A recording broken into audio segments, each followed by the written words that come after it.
sehingga pada kesempatan pagi ini kita bersama-sama bisa hadir dalam rangka untuk mengikuti kajian rutin yang diselenggarakan oleh An-Nusaibah. Dan pada kesempatan pagi ini kajian akan disampaikan oleh Ustadz Muhammad Romlan LC MAG, dan alhamdulillah beliau sudah hadir. Dan dimohon sebelum kajian dimulai, para hadirin semua untuk bisa mengondisikan agar bisa lebih mengambil faedah apa yang nanti disampaikan oleh Ustadz Romlan. Baik, berhubung waktu sudah menunjukkan jam 9:03, langsung saja kepada Ustadz Romlan, waktu dan tempat kami persilahkan.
Bismillahirrahmanirrahim. Assalamualaikum warahmatullahi wabarakatuh.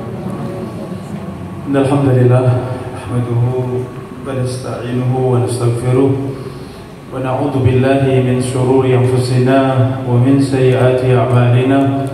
Man yahdihillahu fala mudilla lahu wa man yudlil fala hadiya lahu. Ashhadu an la ilaha illallah wahdahu la syarika lahu وأشهد أن محمدًا عبده ورسوله صلى الله عليه وعلى آله وصحبه ومن سار على نهجه واستنى بسنته واهتدى بهديه إلى يوم الدين. قال الله تعالى في القرآن الكريم: يا أيها الذين آمنوا اتقوا الله حق تقاته ولا تموتن إلا وأنتم مسلمون. وقال تعالى: يا أيها الناس اتقوا ربكم الذي خلقكم من نفس واحدة وخلق منها زوجها وبث منهما رجالا كثيرا ونساء واتقوا الله الذي تساءلون به والأرحام إن الله كان عليكم رقيبا. يا أيها الذين آمنوا اتقوا الله وقولوا قولا سديدا يصلح لكم أعمالكم ويغفر لكم ذنوبكم ومن يطع الله ورسوله فقد فاز فوزا عظيما. أما بعد فإن أصدق الحديث كتاب الله وخير الهدى هدى النبي صلى الله عليه وسلم وشر الأمور محدثاتها فإن كل محدثة بدعة وكل بدعة ضلالة وكل ضلالة في النار. أما بعد. Alhamdulillah, Bapak Ibu, saudara-saudari jamaah rahimani wa rahimakumullah, kita bersyukur kepada Allah, kita memuji Allah Subhanahu wa taala.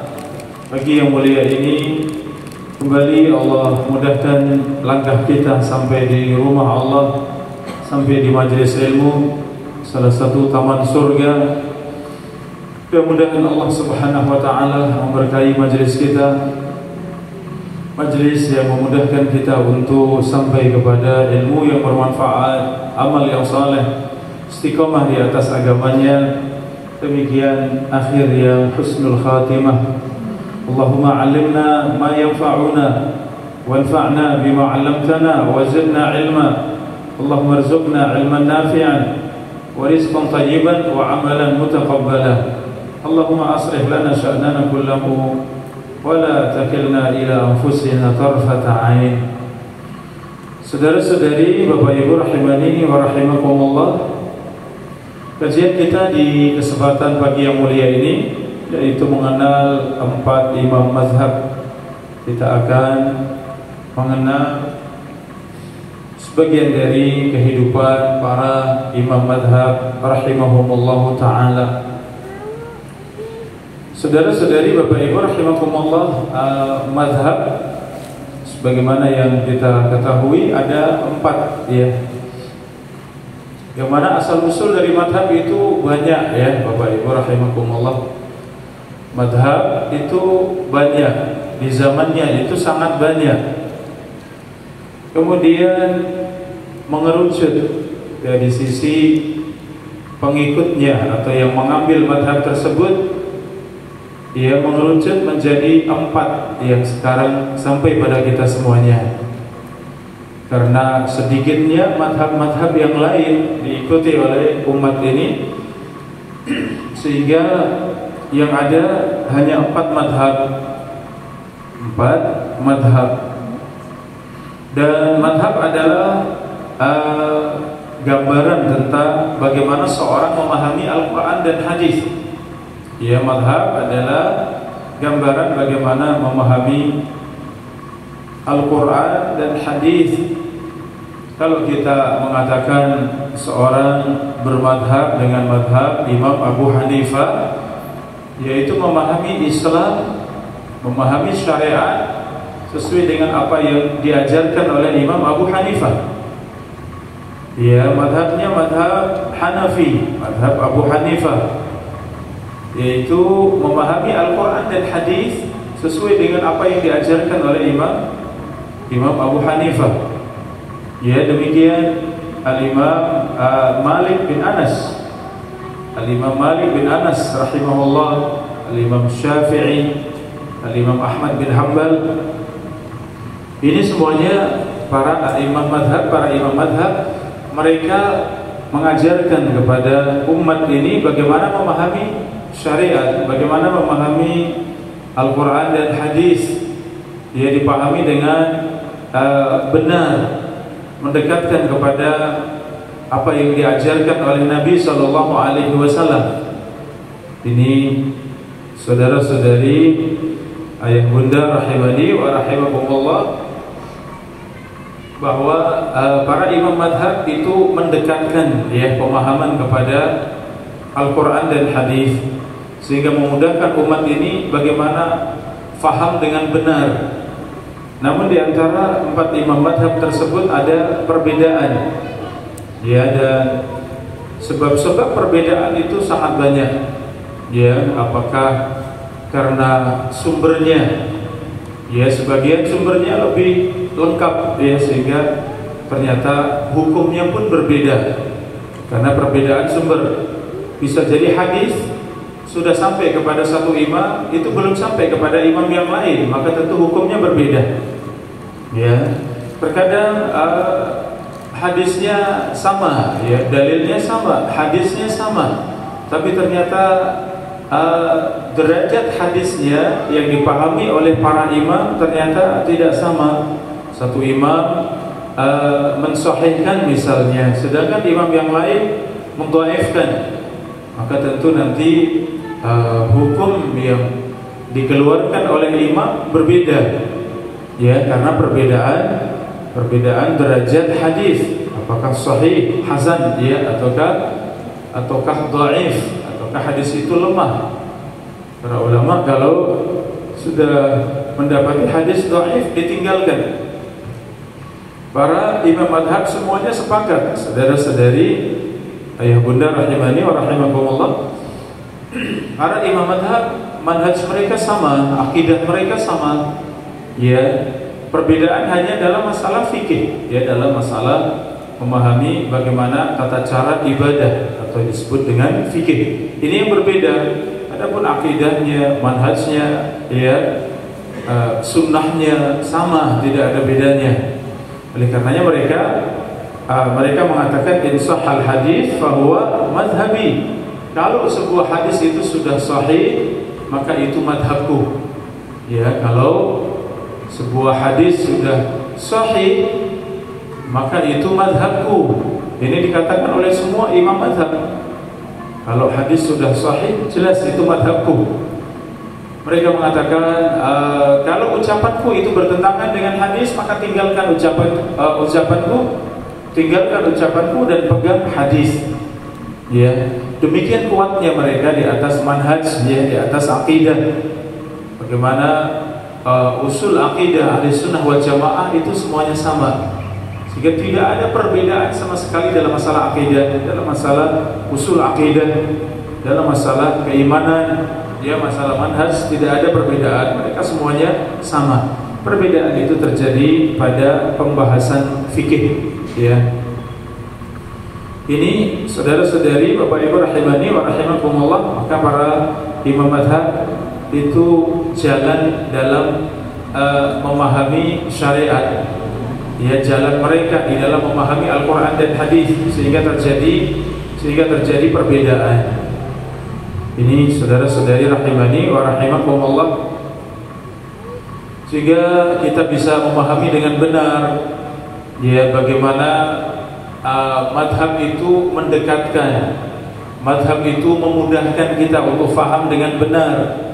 Madhab bukan untuk berpecah belah, madhab bukan untuk berselisih, ya, untuk kemudian mengklaim bahwa dirinya yang benar, kelompoknya yang benar, sedangkan yang lain tidak benar. Ya, bukan demikian.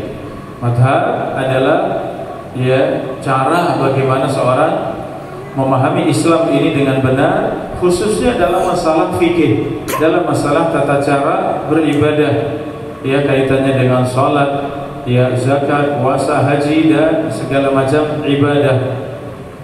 Saudara-saudari, ayah bunda rahimani wa rahimakumullah, sehingga bisa kita simpulkan bahwa belajar madhab, ya, belajar madhab itu hakikatnya adalah belajar Islam, ya, hakikatnya belajar Islam. Bagaimana dengan 4 madhab tersebut? Ya, masing-masing punya bagian dari kebenaran. Ya, mungkin ijtihad, ketika sudah sampai pada ijtihad, disinilah kembali kepada hadis Nabi SAW. Idza istahada al-mustahid fa asaba falahu ajran. Ya, jika seorang mustahid beristihad dan istihadnya benar, maka ia mendapat berapa pahala? Mendapat dua pahala. Wa idza akhta'a falahu ajr wahid. Jika ia salah, maka ia mendapatkan satu pahala. Kenapa ia mendapat 2 pahala? Ya, pahala yang pertama, pahala kesungguhannya untuk sampai kepada kebenaran. Pahala yang kedua, pahala karena ia sampai kepada kebenaran. Adapun yang salah, seorang mustahid dan istihadnya salah, maka mendapat 1 pahala, yaitu pahala usahanya untuk sampai kepada kebenaran. Ini khusus untuk mereka yang sudah sampai pada derajat istihad, ya, para ulama dengan keilmuan mereka yang sudah sampai pada derajat istihad. Ini ayah bunda rahimani wa rahimakumullah. Sehingga kalau kita dapati bagaimana belajar madhab, ya, biasanya masing-masing belajar dengan madhabnya dari yang paling mendasar, kitab-kitab yang paling mendasar di dalam madhab, kemudian dikembangkan sampai pada yang sedang atau pertengahan dari kitab-kitab madhab, baru kemudian kitab umdah, ya, kitab yang paling luas, kitab besar yang dipakai dalam setiap madhab. Setelah sampai pada kitab-kitab besar dalam setiap madhab, baru kemudian biasanya keluar dari madhab dengan mencoba mempelajari madhab yang lain. Ya, mencoba untuk mempelajari madhab yang lain, kemudian perbandingan madhab. Ya, seorang sampai pada derajat perbandingan madhab, sehingga ia mengetahui mana yang benar, mana yang mendekati kepada kebenaran. Ya, ini setelah tadi pada madhab yang dipelajari sudah dikuasai, baru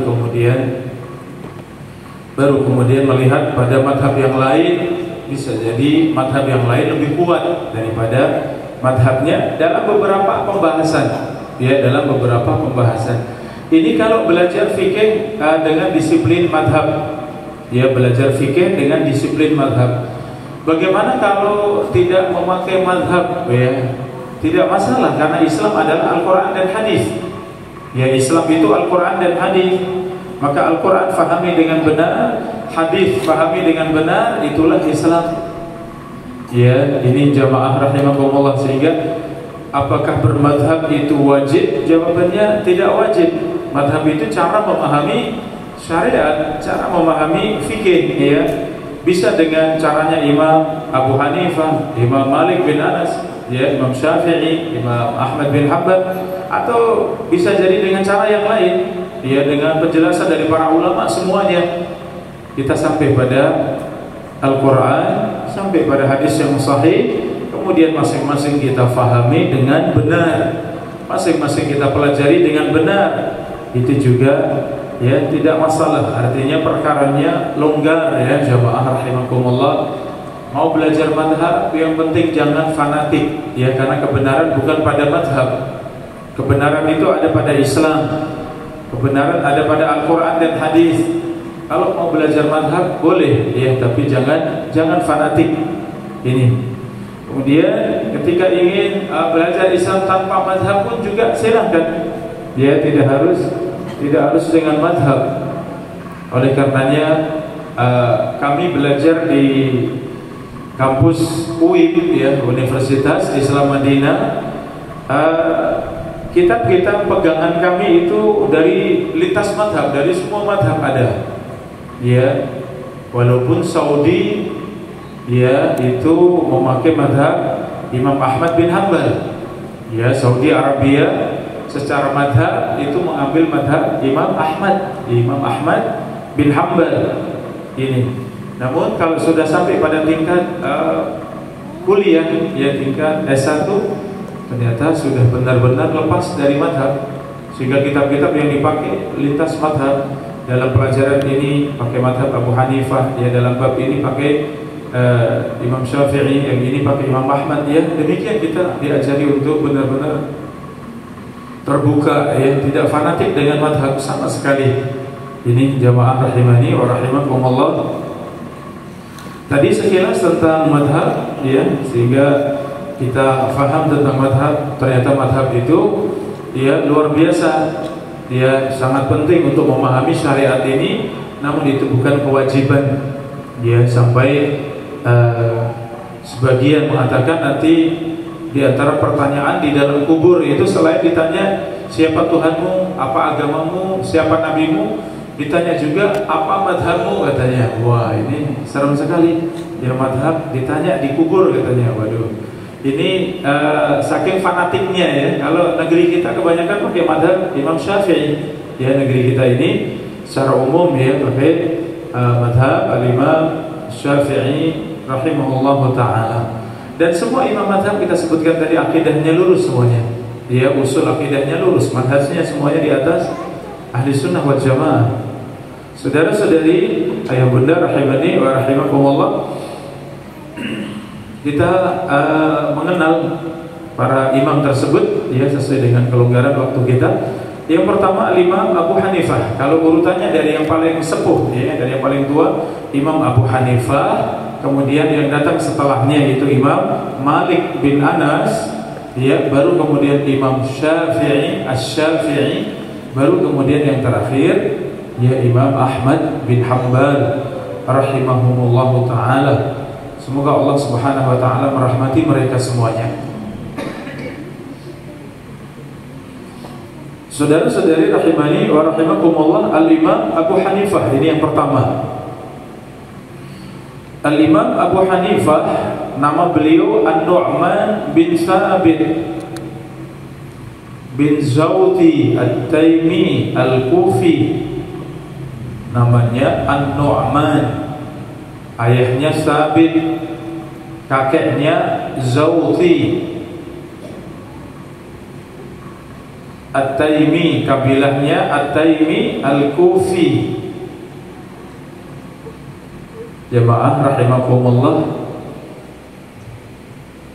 ini sedikit faedah yang disebutkan oleh Syekh Bakar Abu Zaid ya dalam Tasmiyatul Maulud, memberi nama anak, ya fikih memberi nama anak, di mana beliau menyebutkan di antara makruh, ya yang makruh dalam memberi nama anak adalah dengan murakkab, dengan memberi nama anak double.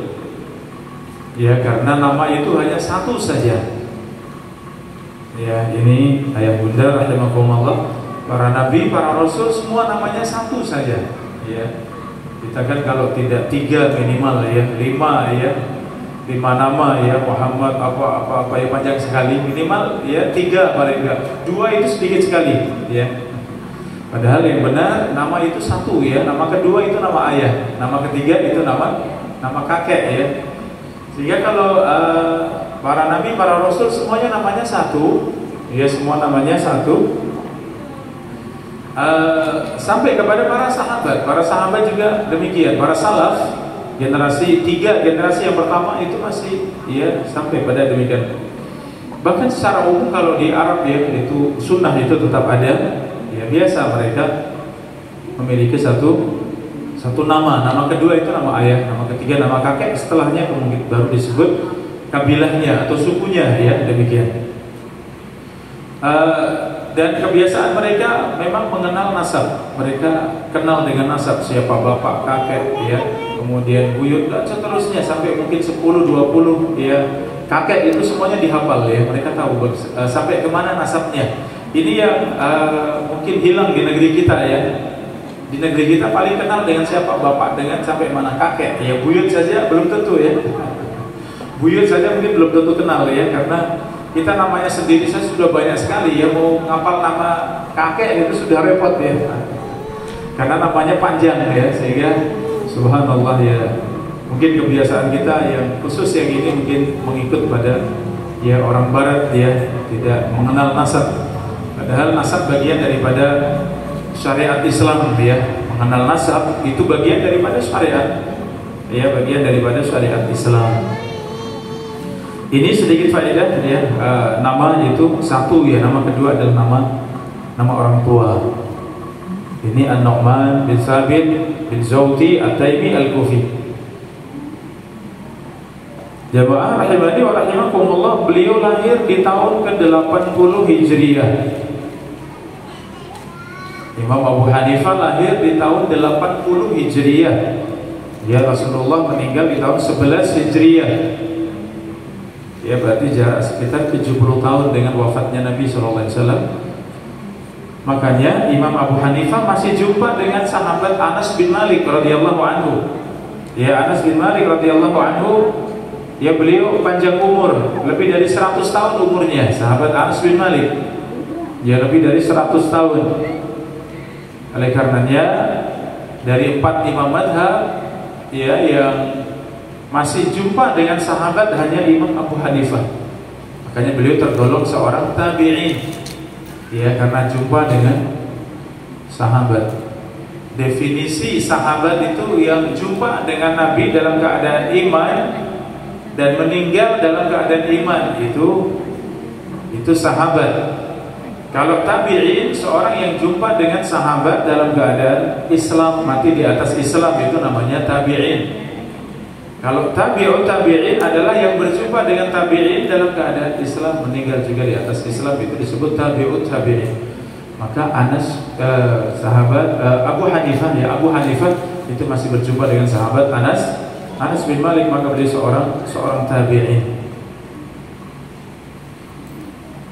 Ayah bunda rahimani wa rahimakumullah, pujian para ulama ya dengan Al-Imam Abu Hanifah. Al-Fudail bin Iyad rahimahullah, beliau mengatakan, "Kana Abu Hanifah rajulan faqihan, ma'rufan bil fiqhi, masyhuran bil ifdal, wasi'ul mal, Abu Hanifah adalah seorang yang faqih, seorang yang sangat mendalam fikihnya. Ma'rufan bil fikhi, sangat dikenal dengan fikihnya. Masyhuran bil ifdal, sangat dikenal derma. Wasi'ul mal, seorang yang sangat kaya raya. Faqad kana rahimahullah ghaniyan yutajir. Imam Abu Hanifah seorang yang sangat kaya. Ia berdagang. Ia menggabungkan antara pedagang dan alim, ya, faqih. Walakin lam tamna'hu tijaratu minal ilmi wal ibadah. Akan tetapi berdagangnya Imam Ahmad tidak sampai menghalangi dari ilmu dan ibadah. Ya, Imam Ahmad menggabungkan yang sempurna, ya dari menggabungkan berdagang, berilmu serta ahli ibadah. Beliau juga ahli ibadah. Ini jamaah rahimani wa rahimakumullah. Al-Imam Az-Zahabi dalam Siyar A'lam Nubala beliau menyebutkan tentang Abu Hanifah bagaimana beliau menukil dari Abu Yahya Al-Hammani, sami'tu Abu Hanifah yaqul, aku mendengar Abu Hanifah pernah mengatakan, ra'aitu ru'ya afza'atni, aku melihat di dalam mimpiku yang mengagetkan aku. Ra'aitu ka'ani anbushu qabran Nabi, ya, aku melihat di dalam mimpiku seakan aku menjaga kuburan Nabi. Fa'ataitu al-Basrah, maka aku mendatangi negeri Basrah. Fa'amartu rajulan yas'alu Muhammad bin Sirin fasa'alahu, aku katakan agar ia bertanya kepada Muhammad bin Sirin. Dia seorang pembesar dari tabi'in. Ketika bertanya kepadanya, maka jawabannya dari mimpi tersebut. Ini tafsir mimpi, Bapak Ibu. Jadi seorang tidak boleh sibuk dengan tafsir mimpi, atau bahkan mungkin dipelajari kitab atau buku tafsir mimpi, tidak perlu, ya, karena salaf tidak sibuk dengan seperti itu. Tapi kalau ada mimpi baik, boleh ditanyakan pada orang-orang yang berilmu, ditanyakan pada orang-orang yang kita yakin dengan agamanya, kita percaya dengan akhlaknya, silahkan boleh. Saya mimpi seperti ini Ustaz misalnya. Maka tentu yang tahu ilmu, yang berada, tentu ia akan menyebutkan kebaikan. Ya, mudah-mudahan itu tanda kebaikan, Anda dimudahkan dalam kebaikan dan seterusnya, silahkan. Itu boleh. Itu disebut dengan tafsir mimpi, ya. Dan itu khusus mimpi yang baik, ya Bapak Ibu. Kalau mimpi buruk tinggalkan. Ya, mimpi buruk sunnahnya terbangun dari mimpi buruk segera ta'awudz, dia ucapkan a'udzubillahi minasyaitonir rajim. Kemudian meludah ke kiri 3 kali, meludah tipis ke kiri 3 kali. Kalau perlu berwudu, salat sunnah 2 rakaat. Kalaupun tidak, menggeser tempat tidur, ya, menggeser tidurnya, geser kanan, geser kiri, atau dibalik kepala di tempat kaki, ya, seperti itu. Setelah itu jangan ceritakan pada siapapun. Fa innahu la yadur, kata Nabi, maka seperti itu tidak berbahaya. Itu kalau mimpi buruk. Tapi kalau mimpi baik boleh diceritakan. Tapi kepada siapa? Pada orang yang kita cintai, orang yang kita sukai, orang yang benar-benar amanah. Nah, orang yang baik, insya Allah bisa, ya, menafsirkan mimpi dengan baik, amanah, tidak sembarangan bicara, ya. Maka Imam Abu Hanifah mimpi tadi, ya. Kemudian ditanyakan kepada Muhammad bin Sirin rahimahullah, "Hada rajulun yanbushu akhbara Rasulillah sallallahu alaihi wasallam." Jawaban Ibnu Sirin, sesungguhnya orang ini akan menjaga hadis-hadis Nabi sallallahu alaihi wasallam. Ini jawabannya. Kok mimpinya, ya, mendatangi kuburan Nabi sallallahu alaihi wasallam. Ternyata tafsir mimpi itu, ini artinya Abu Hanifah akan menjaga hadis-hadis Nabi. Jamaah rahimakumullah, Yahya bin Qattan beliau mengatakan, jalastu Abu Hanifah, aku lama duduk di majlisnya Abu Hanifah. Wa ra'aituhu fakuntu idza nadartu ila wajhihi araftu annahu rajulun yattaqillah. Aku duduk di majlisnya Abu Hanifah dan aku melihat beliau. Setiap kali aku melihat beliau, aku melihat wajah beliau, aku mengenal bahwa wajah beliau wajah seorang yang sangat bertakwa kepada Allah. Masya Allah, jamaah rahimakumullah. Ini murid murid memandang gurunya bagaimana. Ini kita belajar adab, belajar akhlak Murid memandang gurunya itu mendatangkan kebaikan semangat pada dirinya, semangat untuk mengerjakan kebaikan, semangat untuk meninggalkan keburukan. Termotivasi dengan melihat gurunya, melihat wajahnya saja Seperti itu dirasakan oleh para ulama. Ibnul Qayyim mengisahkan, dulu kami ketika guru kami Ibnu Taimiyah itu di penjara, kalau kami merasa futur, kami merasa malas, merasa turun semangat, kami mendatangi guru kami di penjara. Sekedar kami melihat saja itu sudah cukup buat kami.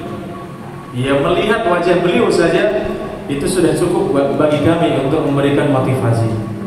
Kenapa? Ini contohnya para salaf Aku duduk di majelis beliau, aku lama berada di majelis beliau. Setiap aku melihat beliau, aku pasti melihat wajah beliau adalah wajah seorang yang sangat bertakwa kepada Allah. Termotivasi untuk apa Bapak Ibu? Untuk bertakwa kepada Allah Subhanahu wa taala. Ini orang saleh. Ini seorang yang saleh. Maka termotivasi untuk menjadikan dirinya hamba yang saleh. Subhanallah. Jamaah rahimani wa rahimakumullah. Al-Imam Asy-Syafi'i beliau mengatakan an-naswa'iyya fil fiqh ala Abi Hanifah. Manusia mereka ikut dalam fikih kepada Abu Hanifah. Karena secara madhab tadi yang paling senior siapa? Imam Abu Hanifah. Paling senior Imam Abu Hanifah. Sehingga Imam Syafi'i, imam yang ketiga saja mengatakan demikian, bahwa manusia dalam masalah fikih itu mengikut kepada Abu Hanifah. Kalau Abu Muawiyah hubbu Abi Hanifah minas sunnah. Bahkan Abu Muawiyah mengatakan cinta dengan Abu Hanifah itu bagian daripada sunnah. Padahal sunnah itu artinya semua yang datang dari Nabi SAW. Semua yang datang dari Nabi SAW itu namanya sunnah. Tapi kok beliau mengatakan, Abu Muawiyah beliau mengatakan cinta kepada Abu Hanifah itu termasuk dari sunnah. Ini menunjukkan apa? Seakan Abu Hanifah itu benar-benar hidupnya bersama dengan sunnah. Sehingga ucapannya, perbuatannya, sikapnya, gerak-geriknya semuanya sesuai dengan sunnah Nabi SAW. Sehingga cinta kepada orang seperti ini bagian daripada sunnah. Masya Allah. Jamaah rahimani wa rahimakumullah. Itu tadi Abu Hanifah dari sisi pujian para ulama tentang beliau. Selanjutnya, poin selanjutnya tentang Abu Hanifah, bagaimana ibadahnya Imam Abu Hanifah. Karena tadi dikenal beliau seorang pedagang, seorang yang kaya raya, beliau seorang alim, seorang yang sangat berilmu, tapi beliau juga seorang ahli ibadah. Kita ingin belajar ini menggabungkan antara ahli ilmu dan ahli ibadah. Dan ini tidak mudah. Kalau membandingkan antara ilmu dengan ibadah tentu sangat jauh keutamaan para ulama dibandingkan dengan para ahli ibadah. Kafadlil qamari ala sairil kawakibi, kata Nabi, itu seperti keutamaannya itu seperti keutamaannya bulan purnama di hadapan bintang-bintang yang ada. Seorang alim itu seperti bulan purnama, sedangkan ahli ibadah itu seperti bintang-bintang, ya. Semuanya mulia, tapi tentu bulan purnama itu di atas segalanya, ya. Kalau sudah muncul bulan purnama, bintang ya tenggelam, ya, bintang tidak terlihat. Ini. Tapi justru yang kita belajar dari dua sisi tadi, bagaimana menjadi seorang yang berilmu karena keutamaan ilmu yang begitu besar, tapi sisi yang lain juga menjadi ahli ibadah. Dan ini ditunjukkan oleh Al-Imam Abu Hanifah rahimahullah ta'ala. Asad bin Umar rahimahullah, beliau mengisahkan, Salat Abu Hanifah al-fajr biwudu'i salat al-isya 40 sana. Kata Asad bin Umar, Abu Hanifah salat subuh itu dengan wudunya salat isya. Coba ahli ibadahnya Abu Hanifah, ya. Ya, Abu Hanifah itu salat subuhnya dengan wudunya salat isya. Berapa lama seperti itu? Arba'ina sana, 40 tahun. Jadi bukan satu malam, ya. 40 tahun. Fakana amatul lail yaqra. Kebanyakan malam, ya, beliau membaca jami' al-Quran fi rak'atin wahidah. Kebanyakan malam beliau selesaikan Al-Quran. Beliau baca Al-Quran 30 juz dalam satu malam. Itu beliau dalam keadaan berdiri satu rakaat. Berdiri satu rakaat. Mungkin tidak ini jamaah rahimahullah. Ya, para ulama menjelaskan ini sangat mungkin. Ya, itu gak mungkin buat kita, ya, buat kita ya. Berdiri sholat tarawih 1 jam saja mungkin sudah panas, ya, kaki kita, ya. Ya, betis kita ini sudah rasanya, telapak itu rasanya pegel, ya. Itu kita, ya. Tapi kalau sudah terbiasa, memang, apalagi Allah berikan wali Allah, ya, tentunya wali Allah berikan kekuatan lebih, ya. Sehingga kebanyakan malam beliau sholat malamnya seperti ini. Ini kalau mungkin pertanyaannya kapan tidur malam, ya. Kapan tidur malamnya? Para ulama itu sedikit tidur malamnya. Ini yang kita belum belajar, ya, jamaah rahimakumullah. Jadi para ulama tentu berproses. Mereka itu tidur malamnya, kalau kita kan 6 jam, 7 jam, ya, 5 jam tidurnya. 5 jam mungkin sudah sedikit, ya, kurang, ya. Tapi para ulama itu mereka demikian, tidurnya sebentar, namun sudah berproses, ya, karena mereka sangat kuat dari kecil, mereka menuntut ilmu sangat kuat, sehingga badan sudah kuat untuk tidur itu tidak lama, sudah memberikan hak badan.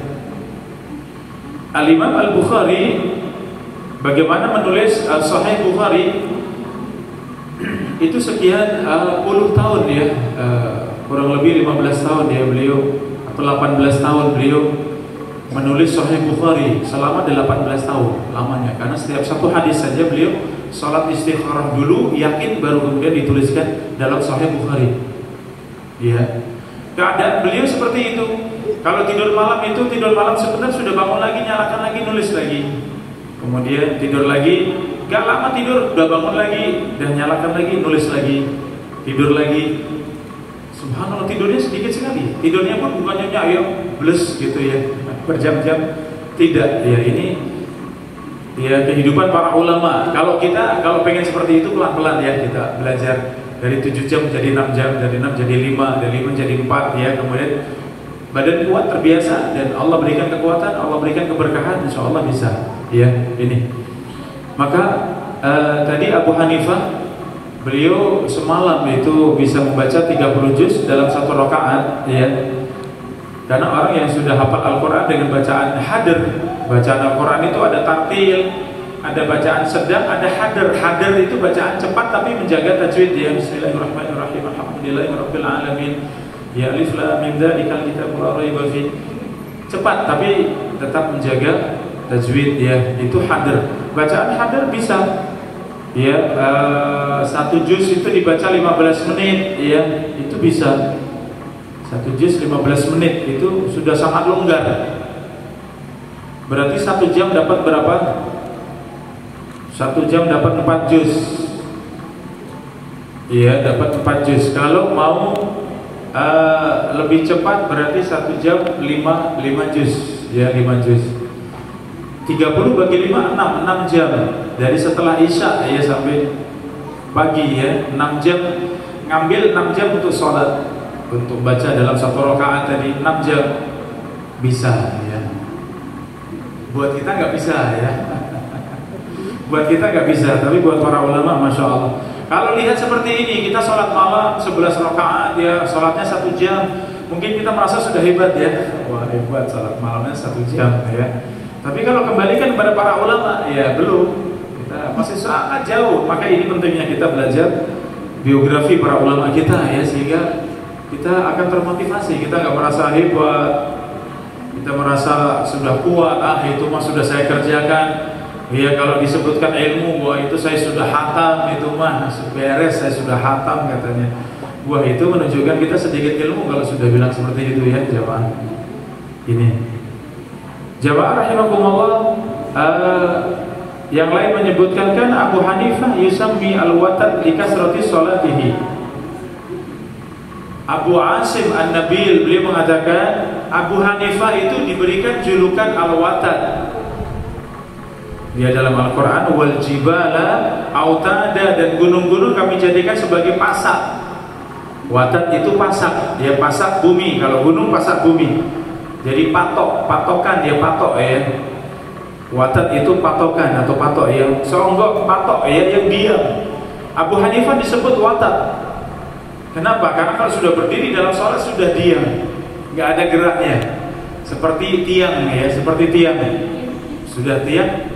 Apakah bergerak, bergeser? Enggak, dia diam sudah. Itulah Abu Hanifah. Ini juga sama, jamaah rahimakumullah, kebayang oleh kita itu sulit ya atau jauh ya. Tapi memang para ulama kita seperti itu. Ya, kalau kita pelajari bagaimana para ulama kita duduk di majelisnya para guru, ya, mereka duduk di majelisnya para guru, masya Allah mereka itu sabarnya di majelis itu. Ka'anna 'ala ru'usina thair, seakan di atas kepala kami itu ada burung. Maksudnya kalau duduk bersila kemudian mendengarkan guru sudah itu seperti batu yang tidak bergerak.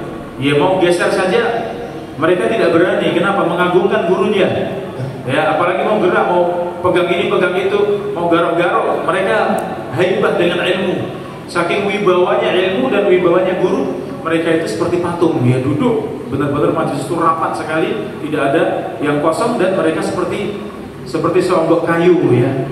Seakan di atas kepala kami ada burung. Itu sifat ya penuntut ilmunya di kalangan para salaf seperti itu ya. Kalau dibawa ke sekarang mungkin jamaah kabur semua ini. Gak boleh gerak ya, duduk tenang ya. Main bolpen, wah apalagi itu nggak sopan ya. Itu zaman kita tentu sangat jauh ya, sehingga bayangan-bayangan ini subhanallah. Buat kita yang belajar alhamdulillah, ini menunjukkan betapa sabarnya mereka, betapa sabarnya para ulama. Jangan jauh-jauh dari sana. Al-Imam Al-Albani, Syekh Muhammad Nasiruddin Al-Albani, kalau antum baca biografinya, monggo bisa dibaca, itu luar biasa juga.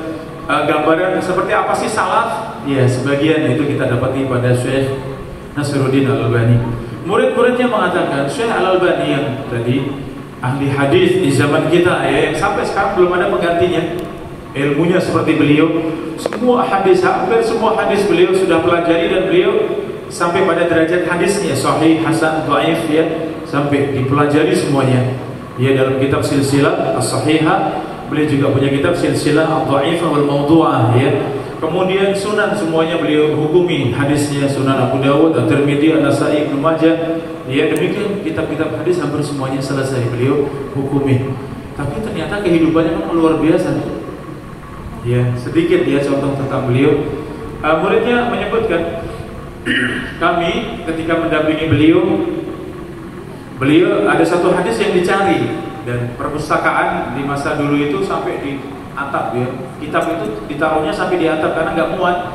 Kalau hanya kita berdiri bisa kita ambil, lah itu yang atas kosong ya. Sehingga sampai di atas dipenuhi dengan kitab. Sehingga kalau mau ke atas itu harus dengan tangga. Maka Syekh Al-Albani itu naik di atas tangga, kemudian ngambil kitab, baca, kemudian kembalikan, ambil lagi, baca lagi, kembalikan lagi. Itu sampai berjam-jam di atas tangga. Bisa sampai 4 jam, 5 jam di atas tangga. Subhanallah. Kalau kita berapa menit sudah pegel ini di atas tangga kayak gitu ya. Beliau berjam-jam seperti itu. Beliau nggak terasa, sibuk sekali dengan ilmu, Masya Allah. Jadi himmah aliyah ya, semangat yang tinggi. Waduh, kalau melihat para salaf ya, dan nggak usah salaf, guru kita saja ya, Syekh Al-Albani, beliau meninggal sekitar tahun 2000-an ya, belum lama dari kita. Seperti itu kehidupannya. Ya, ini Syekh Al-Albani rahimahullah. Pernah beliau munadharah ya, beliau mendebat kelompok takfiri, kelompok yang mudah mengkafirkan orang lain ya, kelompok takfiri. Datang pada beliau di siang hari, beliau layani ya, dilayani. Kami murid-muridnya mendampingi. Beliau duduk bersila seperti itu gak bergeser sama sekali. Kita yang mendampingi sudah berjam-jam itu sudah panas bokong kami. Kami geser kanan, geser kiri, ganti cara duduknya. Beliau duduk bersila diam, tidak pernah bergeser ya. Waktu asar mereka mengatakan kami gak sholat di belakang, ya engkau, karena dianggap kafir Syekh Albani ya. Oh enggak, saya makmum di belakang kalian, kata saya. Demikian sampai sholat maghrib, sampai sholat isya, dilanjut lagi sampai subuh. Banyak dari mereka yang kemudian kembali kepada sunnah. Coba dari siang sampai subuh beliau duduk seperti itu. Ya, dalam keadaan beliau tidak geser kanan, geser kiri. Muridnya mengatakan kami sudah panas sekali bokong kami ya. Kami sudah tidak kuat. Saya tetap tenang duduk. Subhanallah. Bagaimana sabarnya, bagaimana kuatnya. Jamaah rahimahumullah. Ya, ini dan kalau dalam bab pengobatan beliau pernah puasa tajwi' namanya, kalau dalam bahasa Arab itu puasa tajwi'. Dia tajwi' apa itu? Melaparkan diri. Dia dengan cara apa? Dia dengan cara hanya minum air putih dan tidak makan sama sekali. Ya, tidak ada minuman kecuali air putih saja dan tidak ada makanan sama sekali. Jadi dia dengan air putih. Ya, kata beliau mengisahkan, kalau menurut kedokteran sekarang pasti dilarang, tidak boleh ya. Tapi pengobatan masa lalu ini mengobati semua penyakit, ya, mengobati banyak penyakit. Saya mencoba itu dan saya kerjakan 40 hari, kata beliau. 40 hari hanya minum air putih. Ya, beliau ceritakan kadang lapar, kemudian turun lagi menjadi biasa. Ya, lapar, kadang terasa lagi lapar, kemudian menjadi biasa. Ya, beliau merasakan itu di hari yang ke-10 pengen lagi, kemudian hilang lagi. Di hari ke-20 muncul lagi, demikian sampai 40 hari. 40 hari minum air putih, ada yang kuat Bapak Ibu? Ya, kita bayangkan untuk kita pengen diet. Beliau selesai 40 hari kemudian menceritakan, selama 40 hari bukan kok saya ambruk, aktivitas saya sama seperti biasa. Saya mengendarai mobil, saya nyopir mobil, saya naik bis, saya keluar kota. Semua kesibukan sama, tetap dengan ilmu, sama sekali tidak ada yang dikurangi aktivitasnya, padahal cuma air putih saja. Subhanallah. Beliau katakan hampir semua penyakit memang sembuh, walaupun tersisa beberapa yang tidak sembuh, kata beliau. Ya, pengalaman dengan diet apa tadi? Tajwi', ya, melaparkan diri tadi. Subhanallah. Ini bayangan kita bagaimana sabarnya, ya, bagaimana kuat dan sabarnya para ulama kita, apalagi para salaf kita. Sehingga mengingat Abu Hanifah tadi dengan gaya yang seperti itu dalam ya ibadahnya, ya kita akan mengatakan memang seperti itu kehidupan para salaf ya, Bapak Ibu rahimakumullah. Sehingga Abu Hanifah ketika sudah sholat itu seperti seonggok, ya, seperti tiang, seperti pasak ya. Jamaah rahimani wa rahimakumullah. Ini keadaan Abu Hanifah. Al-Qasim bin Ma'an beliau mengisahkan, qama Abu Hanifah lailah yuraddidu bali sa'atu mau'iduhum wa sa'atu adha wa amar. Bahkan hari kiamat itu perjumpaan mereka dengan Tuhannya, dan hari kiamat itu sangat dahsyat dan sangat pilu. Adha, dahsyat ya, sangat dahsyat. wa amar, dan dia sangat berat, sangat pilu. Dalam surat Al-Qamar ayat 46. Di suatu malam beliau membaca dalam salat malamnya ayat ini, beliau ulang-ulang terus. Beliau menangis dan terus beliau menangis. Dia membaca ayat ini sampai subuh. Ini jemaah rahimakumullah. Jadi salat malam ada sifat-sifat yang bisa jadi tidak dikerjakan di salat yang lain, ya. Seperti ini, salat malam itu benar-benar salat di mana orang lain tidak melihat kita. Ya. Salat malam, salat di mana Rasulullah SAW ketika melewati ayat tentang surga, beliau akhir ayat berhenti kemudian minta kepada Allah. Ketika melewati ayat tentang ancaman, tentang neraka, beliau berhenti di akhir ayat kemudian meminta kepada Allah, berlindung kepada Allah, ya. Dan para ulama juga demikian, ketika melewati satu ayat, mereka tersentuh dengan ayat tersebut, mereka ulang-ulang, mereka menangis, mereka ulang-ulang ayat tersebut. Ini yang mengasah keimanan mereka, ya, para ulama kita.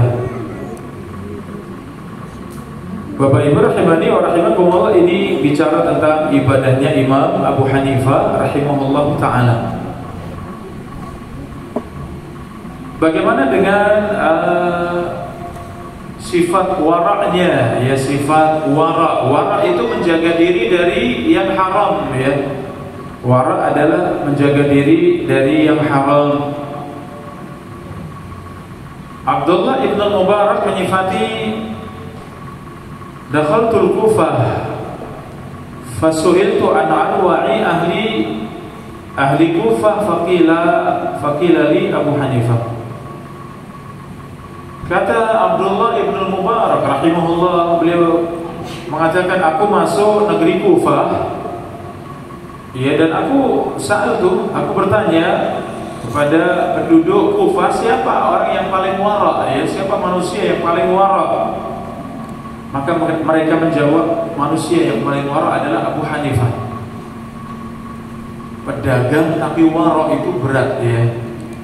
Pedagang tapi sangat wara, sangat menjaga diri dari yang haram, dari yang syubhat, dari yang tidak jelas, ya. Ini sangat berat.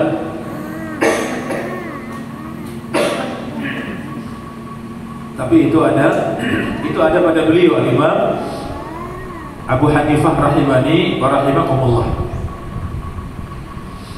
Poin selanjutnya, bagaimana beliau ittiba kepada sunnah dan mengagungkan sunnah. Ini penting untuk kita renungi, jemaah rahimakumullah. Al-Imam Abu Hanifah mengatakan, idza ja'a al-hadits wa sahha an Rasulillah fa'ala ra'si wal 'ain. Kata Imam Abu Hanifah, kalau sebuah hadis sampai kepada kita dan itu hadis yang sahih, fa'ala ra'si wal 'ain, maka itu di atas kepala dan di atas mata. Artinya apa? Benar-benar sami'na wa ata'na. Ya, kadang ada hadis ternyata isinya kok tidak sesuai dengan perasaan kita, tidak sesuai dengan hawa nafsu kita. Kadang seorang ada perasaan menolak, ya, ada perasaan menolak, ada perasaan tidak seret, ya. Kata Abu Hanifah, tidak, berpegang kepada sunnah bukan seperti itu. Ya, ittiba kepada sunnah, mengagungkan sunnah, itu adalah ketika sebuah hadis sampai pada kita, hadis yang sahih, maka fa'ala ar-ra'si wal 'ain, maka itu benar-benar di atas kepala, di atas mata. Artinya benar-benar kita ambil seutuhnya, kita pegang seutuhnya. Wa idza ja'a as-sahabah ikhtarna wa la nakhruj an aqwalihim. Kalau sebuah ucapan itu datang dari para sahabat, maka ikhtarna, kita pilih, kita ambil, dan kita tidak akan keluar dari ucapan para sahabat. Maksudnya apa di sini? Karena para sahabat itu muridnya Nabi SAW. Para sahabat itu yang mendengar langsung bagaimana Rasulullah menjelaskan ayat dan hadis, bagaimana Rasulullah mengamalkan ayat dan hadis. Mereka yang paling paham, para sahabat, di mana ayat turun, bagaimana turun, sebabnya apa turun, ya. Mereka yang paling paham. sebuah hadis kenapa diucapkan Nabi, apa sebab urutnya, kenapa terjadi hadis tersebut, di mana diucapkan, kepada siapa diucapkan, itu para sahabat yang paling berilmu. Maka kata Abu Hanifah, kalau sebuah ucapan, ini bukan hadis ya, ucapan para sahabat sampai pada kita, maka kita ambil, kita pilih ya, namun itu tidak sampai kita tidak akan sampai keluar dari ucapan mereka. Namun ya sedikit lagi ya waktu kita ya baik. Namun kalau kita mendapati ucapan itu dari tabi'in, muridnya para sahabat tabi'in, bagaimana? Zahamnahum, kata Abu Hanifah. Ya, kalau dengan perkataan para tabi'in kita membersamai mereka. Artinya membersamai Abu Hanifah juga tabi'in, walaupun tabi'in kecil ya, karena hanya jumpa dengan sahabat Anas bin Malik. Iya. Tapi tetap kita berlomba dengan mereka, kita tetap membersamai mereka ya. Ini coba, beliau bisa membedakan kalau sudah dari Nabi, selama itu sahih sudah, itu pegang seutuhnya, ambil seutuhnya, amalkan seutuhnya. Tapi kalau dari para sahabat, ya itu kita pilih dari mereka, tapi tidak akan keluar dari ucapan mereka. Tapi kalau dari tabi'in, ayo kita berlomba, kata beliau. Subhanallah. Ya ini jamaah rahimani wa rahimakumullah, bagaimana semangatnya beliau di dalam ittiba kepada sunnah, di dalam mengagungkan sunnah. Yang terakhir, Imam Abu Hanifah bagaimana meninggalnya? Imam Abu Hanifah meninggalnya di atas ujian yang sangat berat. Ya, ketika beliau dipilih untuk menjadi qadhi, untuk menjadi hakim, ya, kita namanya hakim. Ya, untuk menjadi qadhi.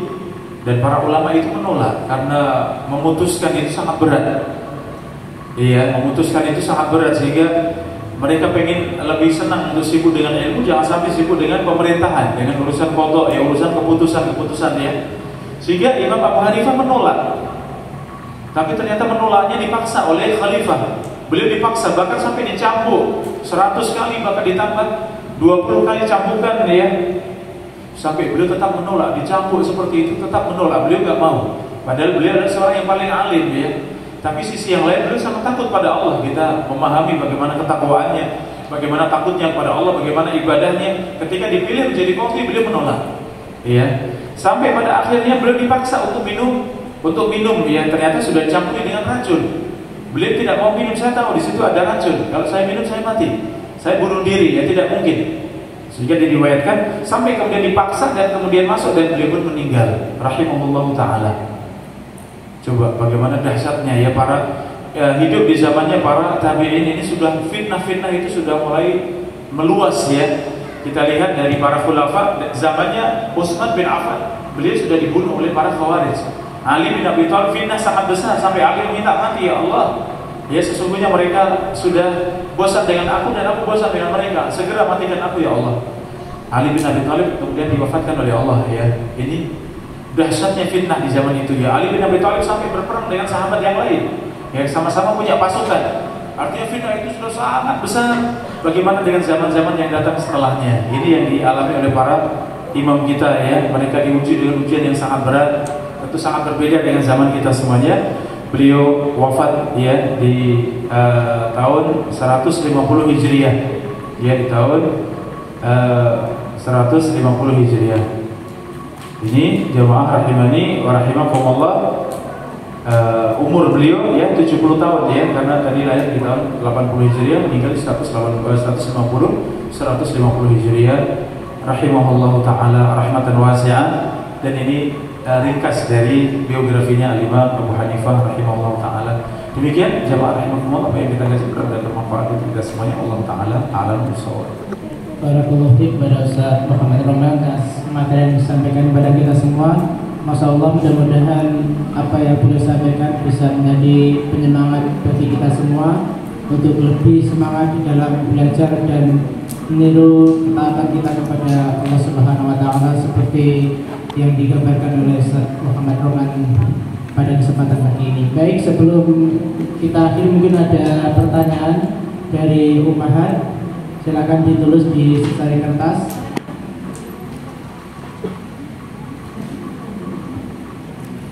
Ya, dipersilakan ayah bunda. yang ingin bertanya? Baik, bagi Bapak-Bapak langsung saja yang ingin bertanya. Seperti sudah pada paham, Ustaz. Masya Allah. Baik, Ustaz, sebelum diakhiri mungkin terlebih dahulu ada yang ingin disampaikan sebagai penutup, Ustaz.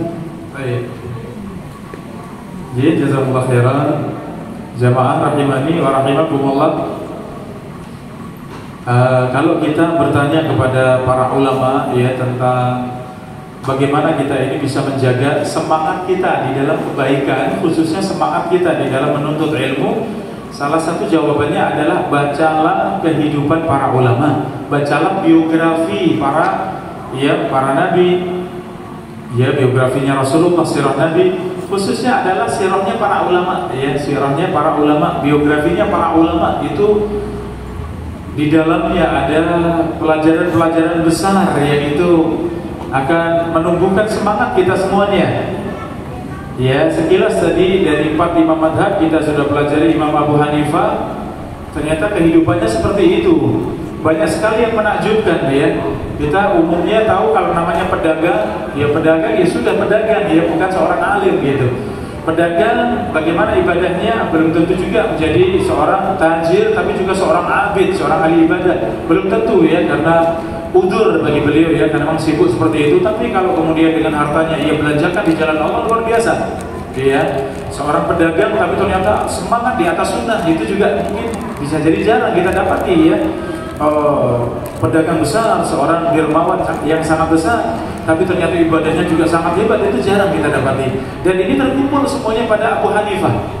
Maka benar apa yang dikatakan para ulama bahwa mempelajari perjalanan hidup para ulama kita itu banyak sekali pelajaran besar yang kita ambil, itu bisa selalu ada di hati kita, sehingga menghadapi ujian dan cobaan di dalam kehidupan kita, saya kira bukan menjadi sesuatu yang sangat besar, sangat sulit. Kok saya diuji seperti ini, kok ujian saya berat ya, kok ujian saya ya membuat saya malas, membuat saya berat, jangan ya. Kalau kita futur, kita lemah, kita loyo seperti itu, segera baca, cari buku-buku ya para ulama kita, kemudian baca sejarah mereka, bagaimana kehidupan mereka. Ternyata kita belum ada apa-apanya, mungkin kulitnya saja kita belum gitu ya. Subhanallah, kenapa kehidupan mereka seperti itu? Dan itu memotivasi kita semuanya untuk kita menjadi lebih baik dari yang sekarang ini. Bahkan untuk kita yang bukan yang malas, kita yang sudah semangat, kita yang sudah merasa sudah bagus, ya tetap membaca seperti ini. Oh, saya belum, ternyata belum ya. Bagaimana kita merasa sholat tadi 1 jam sudah hebat, setiap malam kita jaga. Ternyata sholatnya Abu Hanifah 30 juz dibaca 1 rakaat dalam 1 malam ya. Wah, ini luar biasa. Bahkan dari Isya sampai subuh tidak batal wudunya, langsung dilanjut untuk sholat subuh ya. Ini Imam Abu Hanifah. Sehingga dengan demikian kita akan terus ya bisa menguatkan semangat kita, kesungguhan kita, sehingga loyo kita, malas kita akan hilang dengan sebab kita dia bersama dengan para ulama kita insyaallah taala. Demikian jemaah rahimakumullah, apa yang kita kaji mudah-mudahan bermanfaat untuk kita semuanya. Wallahu taala a'lam bissawab. Wassallallahu wasallam ala nabiyina Muhammad wa ala alihi wa sahbihi ajma'in. Wa akhiru da'wana alhamdulillahi rabbil alamin. Ada kurang lebihnya mohon maaf. Wassalamualaikum warahmatullahi wabarakatuh. Jazakumullah khairan kepada Ustaz Muhammad Romlan atas waktunya dan materi yang telah diberikan kepada kita semua. Dan insyaallah kita akan ketemu lagi di kajian pekan berikutnya. Kami ucapkan jazakumullah khairan kepada ikhwati wa akhwati fillah yang sudah hadir pada kesempatan majelis pagi ini. Dan pada akhirnya mari kita tutup dengan doa kafaratul majelis. Subhanallah wa bihamdik, asyhadu an la ilaha illa anta, astaghfiruka wa atubu ilaik. Kurang lebihnya mohon maaf. Assalamualaikum warahmatullahi wabarakatuh.